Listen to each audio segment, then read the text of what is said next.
ज्योती सिद्धेश्वर काळभोर, राहणार लोणी काळभोर. मी आज तुमच्या माध्यमातून एक महिलेचा आवाज म्हणून तुमच्यापर्यंत पोहोचण्याचा प्रयत्न करते. परवा सोरतकवाडी येथे एक घटना घडली की विवाहितेने, सरपंच घरातल्या विवाहितेने आत्महत्या केली. आपण फक्त बघतो की गरजे फॅमिलीतली गेली किंवा हगवणे कुटुंबातली गेली. का हो तुम्ही महिलांवरती एवढा अन्याय अत्याचार का पर्यंत की त्यांनी आत्महत्या करावी इथपर्यंत का अत्याचार होता? त्याला समाज म्हणून तुम्ही कुठेतरी जबाबदार आहात का? मला फक्त रील्स बनवणं हा माझा वैयक्तिक उद्देश असतो. याच्याशी कुठला राजकीय किंवा कुठलाही हेतू नाहीये. हे फक्त समाजाने, माध्यमाने घ्यावं. कारण मी वारंवार महिलांना, मुलींना प्रशिक्षित करत असते की वाईट मार्गाला जाऊ नका, अनैतिक गोष्टीत कुठल्याही अडकू नका, ज्याने की तुम्हाला आणि तुमच्यामुळे एखादी फॅमिली ही बर्बाद होऊ शकते. यासाठी मी वारंवार लेक्चर्स देत असते. परंतु मला आता एका महिलेचं कळलं की हुंडाबळीसाठी असेच कितीतरी अन्याय अत्याचार होत आहे. आमच्याही गावात तसंच घडत आहे. अनैतिक गोष्टीमुळे महिलेला एवढा अन्याय आणि अत्याचार होत आहे की तिला तिचं दुःख सुद्धा मांडायला हे फुरसत नाही. तिच्या लहान मुलाचा सुद्धा तुम्ही विचार करत नाहीये.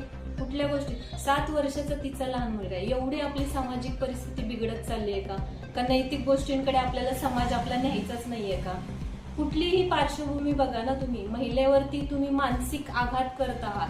ह्या गोष्टी तुमच्यापर्यंत पोहोचणार नाहीयेत का उद्या तुम्ही तुमच्या मुलींच्या नजर घालून सांगणार आहे का की बाई हे आत्ताचा समाज आहे, अन्याय अत्याचार सहन कर, जोपर्यंत सहन होतोय तोपर्यंत सहन कर, नाही तर फासावर लटक. हे तुम्ही एक आईबाप म्हणून मुलीला सांगणार आहात का?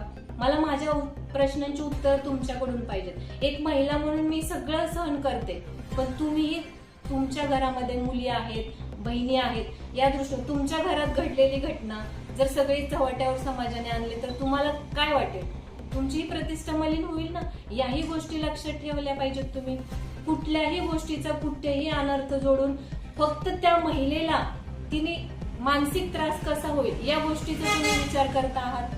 तिच्या ना मुलाचा विचार करत आहात ना तिच्या नोकरीचा विचार करत आहात. फक्त आहे काहीतरी गावामध्ये घडले, मला कुठल्याही गोष्टीत गावाच्या पडायचं नाही. मी माझी एक आई म्हणून माझी बाजू मांडत आहे आणि तुमच्या सर्वांची मला मदतीची गरज आहे. एक महिला म्हणून तुम्ही सगळ्यांनी हा विचार केला पाहिजे की आपण जे आता करतोय ते योग्य आहे का, आणि उद्या आपल्या मुलीच्या बाबतीत घडलं असं तर ते योग्य होणार आहे का? आणि तिच्या नजरेत नजर घालून तुम्ही बोलायचं की बाई मी जे केलंय ना ते तुझ्या चांगल्यासाठी, तुझ्या पुढच्या भविष्यासाठी केलेलं आहे. या व्यतिरिक्त मला तुमच्याशी काहीही बोलायचं नाही. आणि माझा जो छळ चाललाय तो होत राहणार. मी कायदेशीर त्या गोष्टी लढत आहे, पण तुमच्या मुलींना तेवढी ताकद तुम्ही दिली आहे का हेही लक्षात ठेवा. नाही तर आज ना उद्या तुमच्याही मुली कुठेतरी आत्महत्या करतील दिसेल. म्हणून मी तुम्हाला पालक म्हणून सर्वांना विनंती करते की तुमच्या ह्या गोष्टींमुळे एका महिलेला आत्महत्या करायला भाग पाडू नका किंवा तिचा एवढाही मानसिक छळ करू नका की तिने आत्महत्या केली पाहिजे सर्व गोष्टी सोडून. तुम्ही समाजाचे घटक आहात. आपल्याला समाजाला नैतिक गोष्टींकडेच न्यायचं आहे. त्याच्यामुळे ह्या गोष्टी तुम्ही जाणीवपूर्वक लक्षात ठेवा. आणि मी वारंवार सांगते, मी एक स्त्री आहे, एक महिला आहे, म्हणून माझे हे तळतळत आहे. आणि मी एक सौभाग्यवती आहे. माझ्या मिस्टरांचं नाव सिद्धेश्वर नामदेव काळभोर. आम्ही लोणी काळभोर मध्ये राहतो. जी काही तुम्ही परिस्थिती गावात निर्माण केली त्याच्यामुळे मलाही खूप मानसिक त्रास होतोय.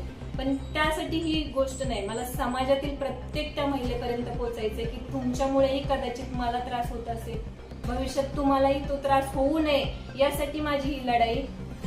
पुढचा विचार तुमचा असेल. धन्यवाद. आपलीच ज्योती सिद्धेश्वर काळभोर. महाराष्ट्र पोलीस न्यूज 24 साठी महाराष्ट्र प्रतिनिधी धनंजय काळे.